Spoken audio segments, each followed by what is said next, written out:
हाँ जी, अस्सलाम वालेकुम भाई। बहुत से लोग मुझे एक ही बार पोर्टल भेज रहे हैं कि सर क्या हम इस पोर्टल पे अपनी शिकायत कर रहे हैं और हमें मैसेज भी आ जाता है कि आपको 48 घंटे बाद हम अहल कर देंगे।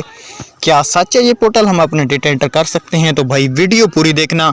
वीडियो शुरू करने से पहले एक रिक्वेस्ट है कि भाई चैनल को सब्सक्राइब नहीं किया तो चैनल को सब्सक्राइब करें, और अगर बर वक्त अपडेट जानना चाहते हैं तो नीचे हमारे व्हाट्सएप चैनल को ज्वाइन कीजिएगा। बर वक्त आपको अपडेट मिलती रहेंगी। आज की वीडियो का आगाज़ कर लेते हैं। नाअहल अफराद क्या कर सकते हैं? नाअहल अफराद के लिए ये जो वेब पोर्टल निकाला गया है, ये गवर्नमेंट की तरफ से ऑफिशियल पोर्टल नहीं है।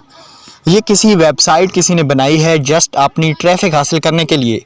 इस लिंक पे जिन लोगों ने क्लिक कर लिए है उनसे मेरी रिक्वेस्ट है कि भाई अगर आपने अपना रियल डेटा एंटर कर लिया है तो आपके लिए कल को मसला बन सकता है। जिस बंदे ने भी इस लिंक पे क्लिक किया उसका डेटा भी हैक हो सकता है। ये लिंक फेक है। इस पे अपना कोई भी बंदा डेटा एंटर ना करे, ठीक है, ना ही इस पे कोई इन्फॉर्मेशन दें। ये पोर्टल फेक है जो स्क्रीन पे आपको दिखाई दे रहा है। इसका मैं लिंक नहीं दे रहा, फिर भी कुछ लोग उस पर क्लिक कर देंगे, ठीक है।